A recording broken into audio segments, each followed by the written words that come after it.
اور ایک سوال ہے کہ جیسے مون سائٹنگ، گلوبل مون سائٹنگ کے حساب سے آپ نے جو بتایا تھا فتویٰ، اس حساب سے میں 2019 سے آپ سے جڑی ہوں، اور تب سے میں عید کا چاند اور رمضان اور بقرعید اور محرم سب مکہ مرکز کے حساب سے میں کرتی ہوں، لیکن عید کا عید کی جب نماز ہوتی ہے تو اس دن نہیں پڑھ پاتی کیونکہ انڈیا میں دوسرے دن عید ہوتی ہے، تو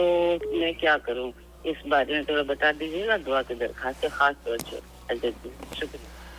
اللہ ماشاء اللہ، میں شاکر مسعود انڈیا سے کال کر رہی ہیں، ہماری بہن ہے، اللہ تعالیٰ آپ کو خوب برکت عطا فرمائے، اور آپ نے جو ڈونیشن دیا ہے اللہ اس کا بہترین بدلہ نصیب فرمائے، 100 گنا سے بھی بڑھا کر آپ کو اس کا بہترین بدلہ نصیب ہو، اور باقی آپ کی تمام آل اولاد کے لیے میں دعا گو ہوں کہ اللہ تعالیٰ ان کو ظاہری باطنی دولتوں سے مالا مال فرمائے۔ باقی گلوبل مون سائٹنگ مکہ مرکز کا جو فتویٰ میں نے جاری کیا ہے، تو ظاہر ہے کہ وہ میں نے اتحادی امت کے لیے، اور نبی پاک صلی اللہ علیہ وسلم کی حدیث طیبہ اور نبی پاک صلی اللہ علیہ وسلم کا منشا کہ پوری امت جو ہے ایک دن عید کرے، ایک دن رمضان کا آغاز ہو، تو اس سلسلے کی وہ کڑی ہے، اور وہ تفصیل اور دلائل کے ساتھ میں نے الحمدللہ وہ ٹی وی کی دنیا میں بھی ڈسکس کیا، پوری کتاب بھی اس کی لکھ دی، اور سب چیزیں وہاں پر جو شبہات سوالات سب وہاں دے دیے،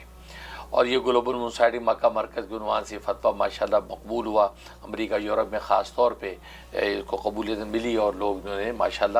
آسانی کے اس پہ عمل شروع کر دیا۔ اب رہا انڈیا پاکستان بنگلہ دیش کی بات، کہ وہاں پہ جو ہے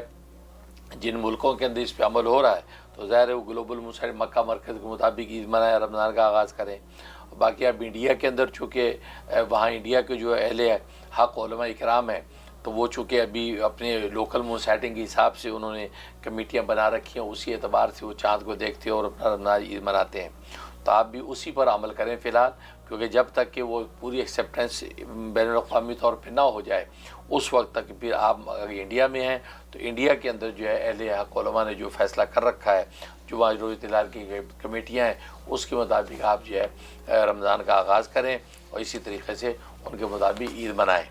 لہٰذا جو ہے اگر وہ عید ایک دن بعد ہو رہی ہے، لہٰذا آپ کوئی بات نہیں، آپ روزہ رکھیں، کیونکہ روزے سے ہیں سب لوگ، آپ بھی روزہ رکھیں، اور پھر یہ 2 دن بعد یا 1 دن بعد جب عید انڈیا کے اندر ہو، اس وقت آپ اجتماعی طور پہ ان کے ساتھ عید منائیں، کیونکہ اجتماعی تو امت کی نہیں ٹوٹنی چاہیے، بلکہ بھلے وہ لوکل سطح پر ہو یا جو ہے وہ ملکی سطح اور بین الاقوامی سطح پر ہو، یہ امت کی اجتماعیت یہ ٹوٹنا، یہ اصل میں اسلام کو اور نبی پیغمبر اسلام کو گوارا نہیں ہے، اور پھر میرا فتوے کی بنیاد بھی یہ اس اجتماعیت اور اتحاد کو قائم کرنے ہی کے لیے، اور جب کہ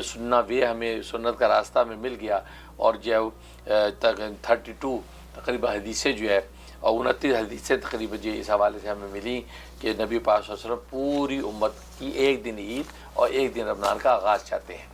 لہٰذا اسی حساب سے فتویٰ جاری کیا، اور ماشاءاللہ اور جن ملکوں کے اندر یا اکثر دنیا کے ملکوں کے اندر اسی پہ عمل ہو رہا ہے،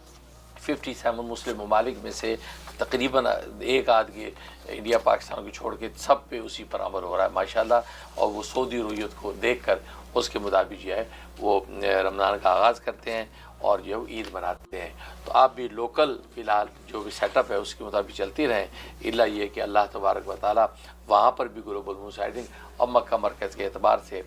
چیزیں جو ظاہر کرنے لگیں گے، اس پہ عمل ہونے لگے گا، پھر آپ اس پہ عمل کریں۔ بہت شکریہ حضرت۔